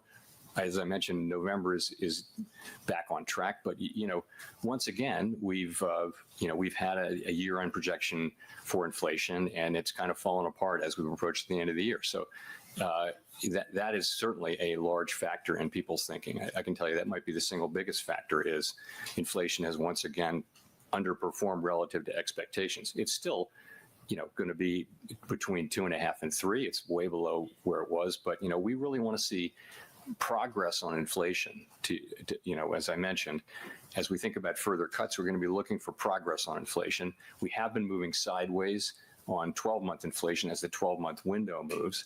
That's in part because inflation was very, very low measured in the fourth quarter of 2023. Nonetheless, as we go forward, we're going to want to be seeing further progress on bringing inflation down and keeping a solid labor market. Chris. Thank you, Chris Rugier at Associated Press. Thanks for taking the question. In September 2018, the Fed staff in the Teal Book discussed a policy of looking through any new tariffs as long as there were one-time increases and inflation expectations remained anchored. Could you comment on if that analysis remains effective and any other thinking on tariffs generally that you can share? So I do think that the September 2018 Teal Book alternative simulations are a good place to start. I happen to have brought them here with me today. I'm sure you have them too. They're a good starting point, and I would just say, it's 6 years old analysis, but nonetheless, this is still, I think, the right questions to ask. And there were two simulations. One was seeing through, one was not. And I'd point you there's some language in the see-through paragraph that says, that considers situations in which it might be appropriate to see through inflation, and then names some conditions that in which it might not be. In any case, this is not a question that's in front of us right now. We won't face that question. We don't know when we'll face that question. What the committee's doing now is discussing pathways and understanding, again, the ways in which tariff-driven inflation can affect, tariffs can affect inflation in the economy, and how to think about that. So we've done a good bit of work. All of us have, each of us has, and it puts us in position when we finally do see what the actual policies are to make a more careful, thoughtful assessment of what might be the appropriate policy response. Great. And just a quick follow. Given the recent bout of inflation that we've been through, with consumers seeing how prices can rise and businesses seeing that they can raise prices at least for some time, does that make it a little bit riskier to look through tariffs? I mean, do you feel you have to respond more quickly to inflation threats, given what we've seen in the past few years? So the main thing is, and this is also a point in these alternative simulations, is there are just many factors that go into how much tariffs will even go into consumer inflation. How persistent will that be?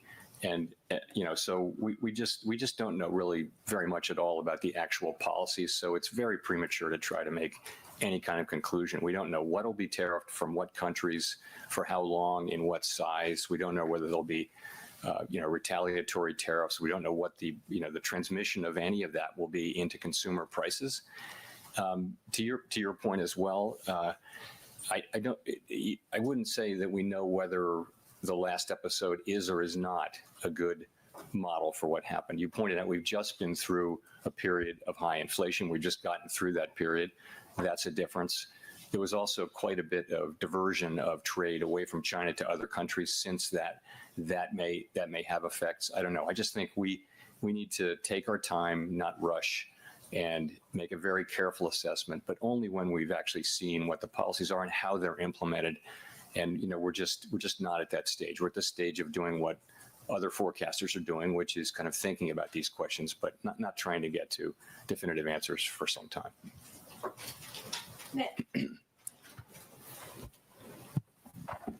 Nick Timros of the Wall Street Journal. Chair Powell, to make sure I understand, participants today revised up their core PCE inflation projection for 25 so that the central tendency runs from 2.5% to 2.7%. And as Howard noted earlier, most of the committee sees the risks to those projections to the upside. So if inflation only declines next year from 2.8 to 2.5 to 2.7, what would compel the committee to be cutting in that situation? Let me find these numbers. So we have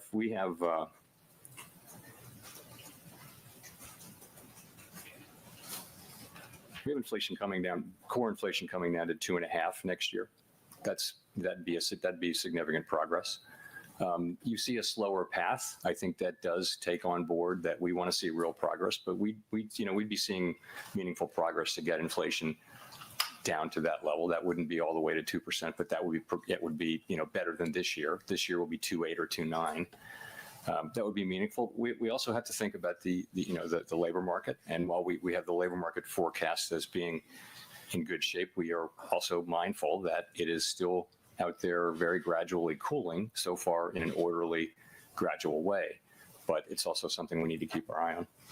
I guess if I could follow up, if somebody looked at these projections and also the insertion of the extent and timing language in the statement, which has been used at times in the past when the committee thinks maybe it's going to be on hold for a while, and they said, gee, this looks like it could be the last rate cut for some time, would they be mistaken to infer that? So that's not any decision that we made at all. Let me explain extent and timing. So the sense of that wording is to make clear that if the economy does evolve about as anticipated, we're at a point at which it would be appropriate to slow the pace of rate cuts. So extent, that just relates to how much further we can reduce our policy rate consistent with getting to a neutral stance. Clearly, that distance has shrunk by 100 basis points, so it's significantly smaller. So that's the extent question. And we're going to be looking for further progress on inflation as well as a strong labor market to make those cuts. Timing just suggests, again, that we're at a place where we assuming the economy develops as expected, we're at or near a level that will make it appropriate to slow the pace of adjustment. So that's what we mean by that. We're not trying to make decisions about the longer run. We're trying to make sensible policy as we go. And, I just would emphasize the uncertainty, which is it's just a function of the fact that we expect significant policy changes. There's nothing really unusual about that. I think we need to see what they are and see what the effects they will have. We'll have a much clearer picture, I think, when that happens. Mike. Michael McKee from Bloomberg Radio and Television. Even though you've cut rates by 100 basis points this year, we haven't seen much change in mortgages, auto loan rates, or credit card rates. You say you're significantly restrictive. Are you running a risk that the markets are fighting against you and the economy could be more at risk of a slowdown than you anticipate? So the rates that you talked about are really longer run rates, and they are affected to some extent by Fed policy, but they're also affected by many other things. And longer rates have actually gone up quite a bit since September, as you well know, and those are the things that drive, for example, mortgage rates more than short-term rates do. So we look at that, but we look at all financial conditions, and then we look at what's happening in the economy. So what we see happening in the economy, again, is forecasters have been calling for a slowdown in growth for a very long time, and it keeps not happening. So we're now well into another year of growth that looks like it might be 2.5%. Second and third quarters were right about at the same level. So the U.S. economy is just performing very, very well, substantially better than our global peer group. And there's no reason to think a downturn is any more likely than it usually is. So the outlook is pretty bright for our economy. We have to stay on task, though, and continue to have restrictive policy so that we can get inflation down to 2%. We're also going to be looking out for the labor market. We want to keep the labor market pretty close to where it is. We're pretty close to estimates of the natural rate of unemployment. Job creation is a little below the level that would keep it there, but nonetheless close. And so that's what our policy is trying to achieve. If I could follow up by asking about your formulation for beginning rate cuts, included the phrase "we need to have confidence that inflation is moving down towards our target." Given the fact that you've raised your forecast for next year, do you have confidence, or are you uncertain about the path of inflation going forward? So confidence was our test for raising rates, and we made look at the broader sweep. We've made just a great deal of progress. We're well into the twos in core inflation, and around 2.5 or even lower than that we have been for headline inflation. So I would say I'm confident that inflation has come down a great deal, and I'm confident in the story about why it's come down and why that portends well. And I'll tell you why. You do see with housing services inflation, which is one that we've really worried about, it really has come down now quite steadily at a slower pace than we thought 2 years ago, but it's nonetheless steadily coming down as market rents start to equilibrate better with new leases that turn over, not new tenants, but new leases. Market rents is new leases. So that's happening. That process is ongoing pretty much as we expect. Goods inflation, which is another big piece of it, has returned right to the range where it was before the pandemic. Just for some months this year, it kind of moved up in a bumpy way because of used cars and things like that. But we think overall that should generally be in the range it was in. That leaves non-housing services, and market-based non-housing services are in good shape. It's non-market services, and those are services that are imputed rather than measured directly, and they don't. We think they don't really tell us much about the about tightness in the economy. They don't really reflect that. A good example is financial services, which is really done off of asset prices. And that's how that inflation works. So the overall picture, the story of why inflation should be coming down, is still intact. In particular, the labor market. Look at the labor market. It is cooler by so many measures now, modestly cooler than it was in 2019, a year when inflation was well under 2%. So it's not a source of inflationary pressures. Not to say there aren't regional and particular professions where labor is tight. But overall, you're not getting inflationary impulses of any significance from the labor market. So what's the story? The story is still just we're unwinding from these large shocks that the economy got in 2021 and 22 in, for example, housing services, and now also in insurance in particular, where costs went up, and those are now being reflected later in housing insurance. It's real inflation, but it doesn't portend persistently high inflation. So we and most other forecasters still feel that we're on track to get down to 2%. It might take another year or two from here, but I'm confident that that's the path we're on. And, our policy will do everything it can to assure that that is the case. Colby.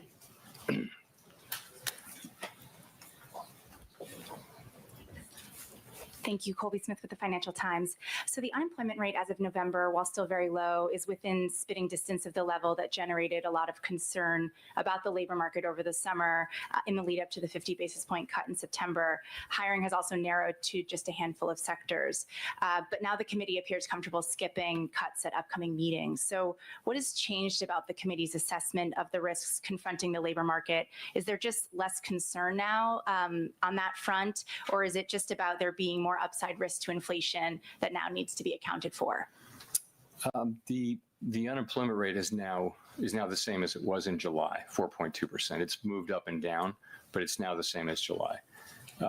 And job creation is lower than it has been, but it's been steady. It's not declining. It's steady at a level which, as I pointed out a couple of times, is actually below the level that would hold the unemployment rate constant, but it's not so far below. So you might, if we have the break-even level right, and if job creation continues at that level in the establishment survey, then you would get a tenth maybe every other month kind of thing. So gradually declining. We don't have that kind of precision in this. So you're right, though, and I read out some of the reasons. We do think the labor market is still cooling by many measures, and we're watching that closely. It's not cooling in a quick or in a way that really raises concerns. I think, you pointed out, participants in the FOMC really thought that the risks and uncertainty had improved relative to the labor market. And it's because things have just gotten a little bit better. It doesn't, the unemployment rate flat and things like that. Nonetheless, we're watching it closely. If the idea, though, is that no additional kind of softening in the labor market is welcome here, what's to prevent that from happening if rates are still restrictive? So what I said is we don't think we need further softening to get to 2% inflation. That's what I'm saying. Not that it's not welcome. We don't need it, we don't think. If you had a situation where inflation is moving around by 1/10 every few months, that's, we'd have to weigh that against the fact that inflation has in recent months been moving sideways in the 12-month window. And so we've got to weigh them both. And at this point, for a while there, we were only really focused, mainly focused on inflation. We've now gotten to a place where the risks of the two are, we think, are roughly in balance. And so that's how we think about it. Steve. Mr. Chairman, I did not hear you use the word recalibration today. And I'm just wondering if the recalibration phase is over and what you might call this new phase and whether the criteria for changing rates is somehow different and higher than it was before. Thanks. We're not renaming the phase yet, but we may get around to that. But no, I would say we are, though, in a new phase in the process, as I said. So, and that's just because we've reduced our policy rate by 100 basis points. We're significantly closer to neutral. We still think where we are is meaningfully restrictive. And I think from this point forward, it's appropriate to move cautiously and look for progress on inflation.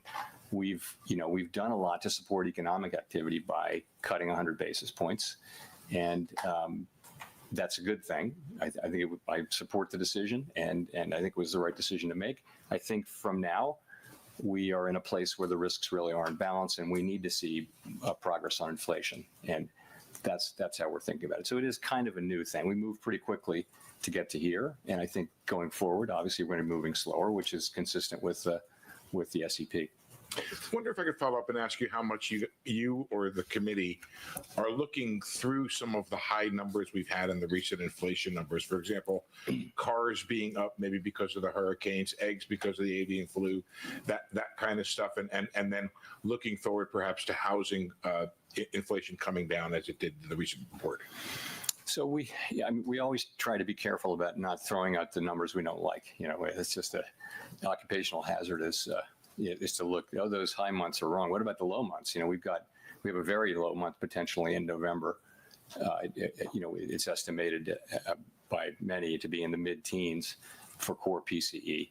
So that could be idiosyncratically low.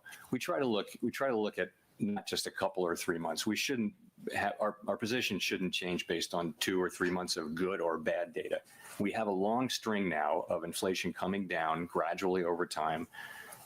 As I mentioned, 12-month headlines 2.5, 12-month core is 2.8. That's way better than we were. We still have some work to do, though, is how we're looking at it, and we need policy to remain restrictive to get that work done, we think. Neil. Thanks, Chair. Chair Powell, Neil Irwin from Axios. Financial markets have been very buoyant really all year.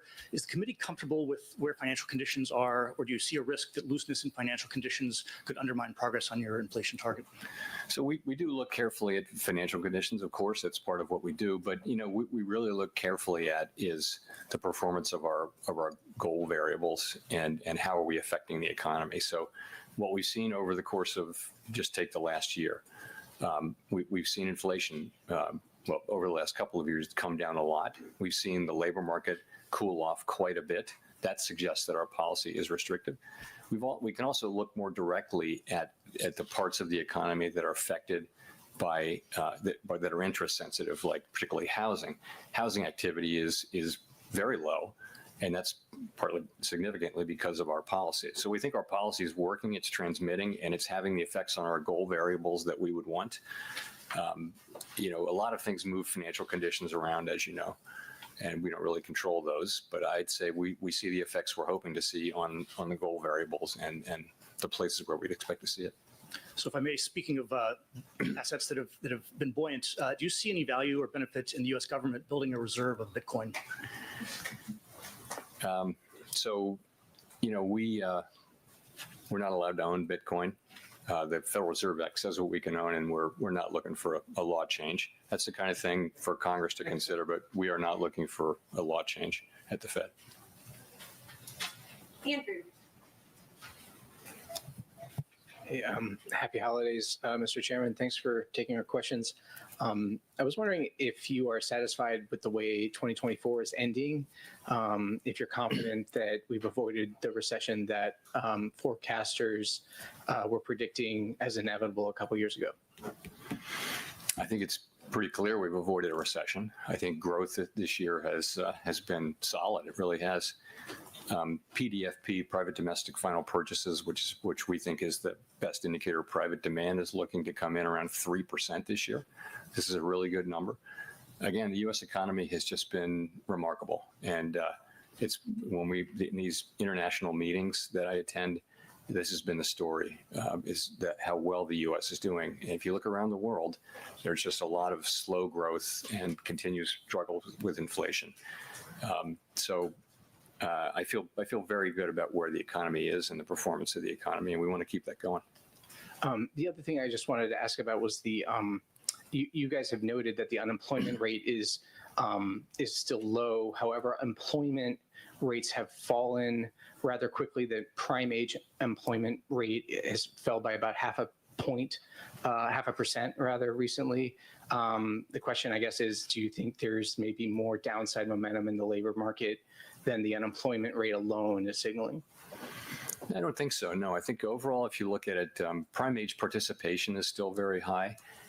What's going on in the labor market is that the hiring rate is low. So if you have a job, you're doing very well, and layoffs are very low, right? So people are not losing their jobs in large numbers, unusually large numbers. If you are looking for a job, though, the hiring rate is low, and that's a signal of lower demand, and it has come down. So we look for signs like that, and that's clearly a sign of softening, further softening. I didn't mention it earlier, but I think you can see an ongoing gradual softening in the labor market. Again, not something we need to see to get 2% inflation, and that's part of the reason that explains why we moved ahead today with the action with an additional cut. So, but you take a step back, the level of unemployment is very low. Again, participation is high, wages are at a healthy and ever more sustainable level, wage growth, and so the labor market, this is a good labor market, and we want to keep it that way. Thanks. Amira. Thank you, Amara Mokoy from Bloomberg News. I just want to put a finer point on the labor market. Can you keep the labor market this way, in the strong position that you have described, without further cuts? In other words, do you still view the labor market as needing support to protect against a further cooling? We can't know that with any tremendous certainty. I will say that we think that our policy balances the risks. We think the risks are roughly in balance as between the two mandates, and we think the labor market is in solid shape. And when I say it's softening or cooling, it's a very gradual process. Job creations are meaningfully positive. Wages are, if anything, still a bit above what would be sustainable if productivity were to revert to its longer run trend. If you take into account the high productivity readings we've had, then wages are already at a sustainable level relative to 2% inflation. So I don't want to overstate the downside in the labor market, because the downsides clearly appear to have diminished. Nonetheless, it's one of our mandate goals, and we pay close attention to it, and it's worth noting that it is still gradually cooling, and in an orderly way. And that's how I would characterize it, and that's why we're paying careful attention. Elizabeth. Thanks so much, Chair Powell. Elizabeth Schulze from ABC News. As you've noted, the Fed is now forecasting higher inflation next year. High prices are still a burden for so many households right now.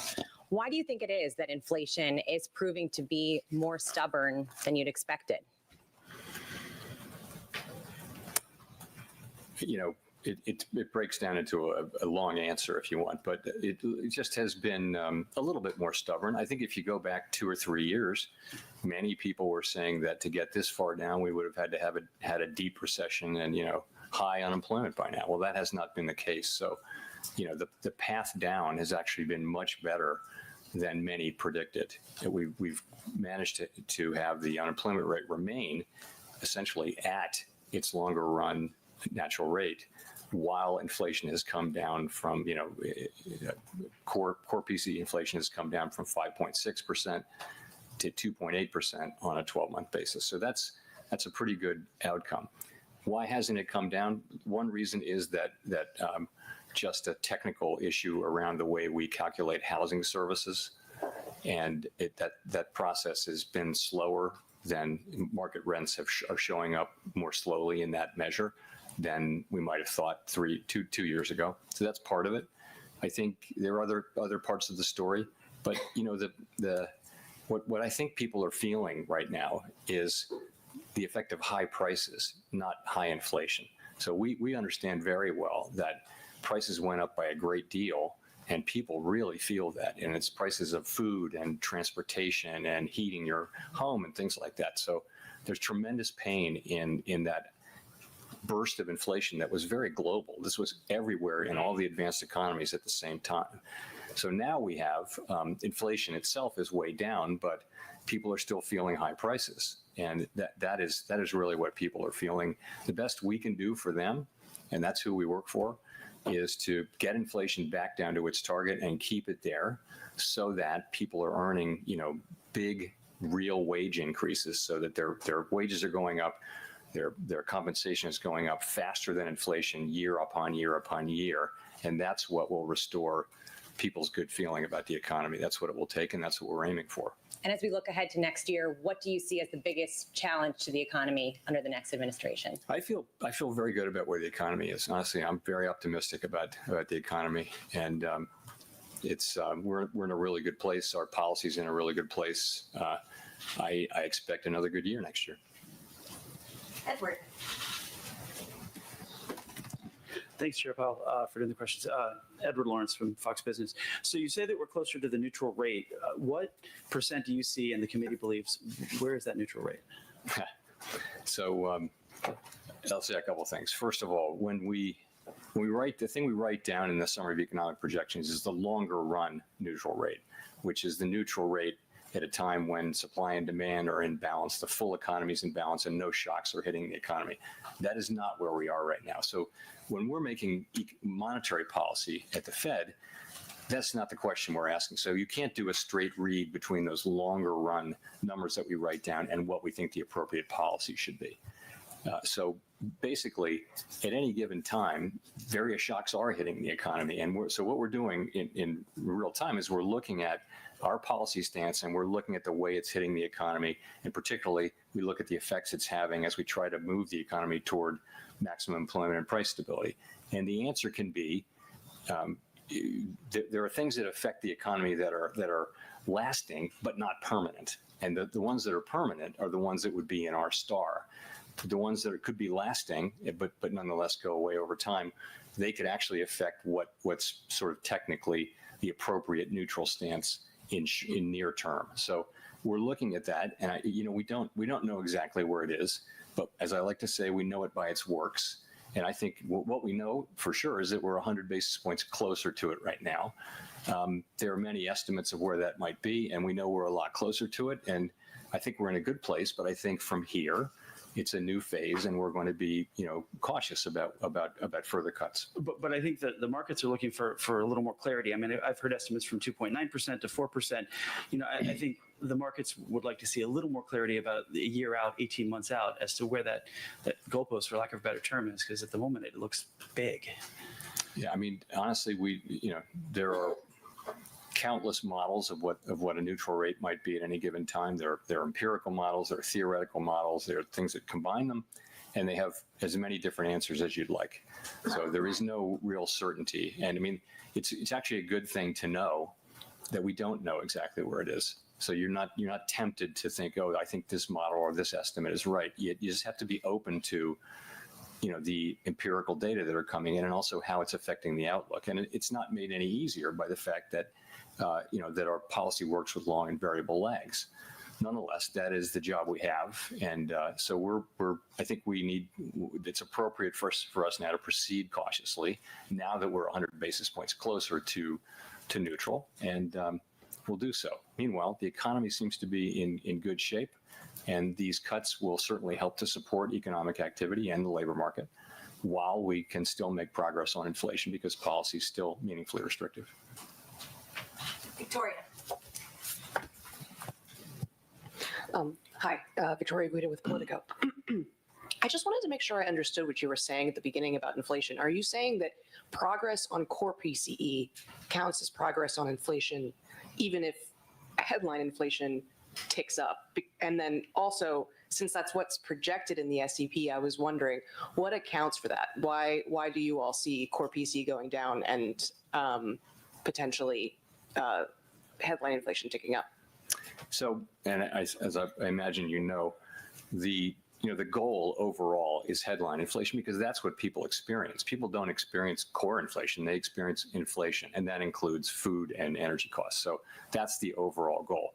But as we know, headline inflation contains energy and food, and those prices can fluctuate for reasons that are not related to tightness in the economy and therefore are not really good predictors of future inflation. So it turns out that core inflation is a better predictor of overall inflation than overall inflation is. So we look at core inflation because it's a better measure of what future inflation is likely to be because it's a better measure of what inflation pressures exist. So it's complicated, but ultimately our goal is headline, not core. So your second question was what? Why do you all see core going down, but headline potentially ticking up? So headline can be affected. You're talking about next year. Mm-hmm. Yeah. So headline can be affected by energy prices and food prices. So that there will be things in the headline forecast that are to do with forecasts of energy prices, whereas core will be, if you look at core going out a full year, then it'll be much more driven by things like tightness in the economy. So that's why the two can go in different directions. Headline has been lower, as you know, most of this year, but that's because energy prices have been coming down, which is a great thing for people, but energy prices will come down and then they will go up, and it won't really be telling us anything about how tight the economy is and how future inflation will perform. Do geopolitical risks factor in at all to how you're thinking about energy prices? So we monitor geopolitical risks really quickly, but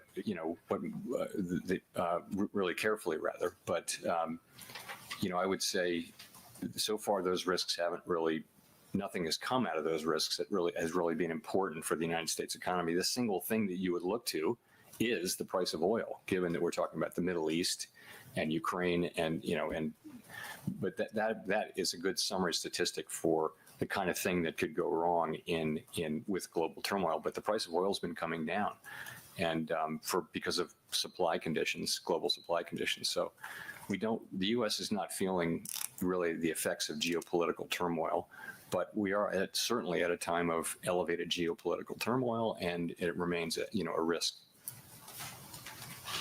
Kelly. Thanks, Chair Powell. Kelly O'Grady from CBS News. I want to go back to something that you said a minute ago, that wage growth is outpacing inflation now. It wasn't the case for some time, of course. It's partly why Americans haven't felt much relief in their wallets from prices yet. But with inflation ticking up, how worried are you the progress in closing that gap could go away? Yeah, so inflation, again, we don't react to a couple of months of higher readings or a couple of months of lower readings. And what we had was we had 4 months of really nice readings, and then September and October were higher, but then November is much lower. So I don't really think the public is experiencing that as a surprising upside risk to inflation. I think inflation is much lower. What the public is feeling, and they're right about it, is that prices are just, the price level went up because of the past inflation. And it's going to take some time for real wages to recover over a period of years in which your real compensation is growing. And in other words, your compensation is growing meaningfully faster than inflation. That's exactly the kind of economy we have now. And we just want to hold on to it. That process will probably take some years, but that's what's going on right now. And I don't think that a couple of months of higher inflation really signal that anything of the nature you're suggesting. And just one follow-up. Let's look more long-term. You previously predicted hitting the 2% inflation target in 2026. It's now been pushed out to 2027. You said you're focused on enabling further progress on inflation. That's not necessarily progress in the right direction. Are you confident that target isn't going to move further out? We're talking about when you're projecting the economy, 3 years out, 2 years out, you're talking about high uncertainty. Very high uncertainty. We really, at that point, it's not possible to confidently predict where the economy is going to be in 3 years. So what we're doing is we're looking at what's happening now. And we're kind of projecting that the same kinds of things are happening. So we keep a strong labor market. Housing services inflation comes down. Goods inflation settles down, and non-market services return to their prior level. All of those things should happen over time. And those pieces come together. There's every reason to think that they will. The timing of it is highly uncertain. But you're not wrong, though, that, it's been a bit frustrating because while we've made progress, it has been slower than we had hoped. Nonetheless, we're still on track. And, I think if two years ago you'd said we were at 4.2% unemployment and 2.8% inflation, people would say, I'll take that. I mean, that's a pretty good interim place to be. Job's not done, but I think we're feeling good about where we are and where we're headed. Go to Nancy for the last question. Hi, Chair Powell, Nancy Marshall-Genzer from Marketplace. You said a couple times inflation has been moving sideways, appears to be settling in around, 2.5%. Do you think the Fed is just going to have to settle for that and accept that you're not going to get to your 2% target? No, we're not going to settle for that. I think we certainly have every intention and expectations that we'll get inflation back sustainably to 2%. That is, and I am confident we will achieve that. It has taken longer, but you have to be, we are making progress. We have made a great deal of progress, and we'll continue to do so and get back to 2% inflation. That's what we owe the public, and we're committed to achieving it. In that case, can you rule out a rate hike next year? You don't rule things completely in or out in this world. That doesn't appear to be a likely outcome. I think we're at 4.3%. That's meaningfully restrictive, and I think it's a well-calibrated rate for us to continue to make progress on inflation while keeping a strong labor market. So, thank you very much.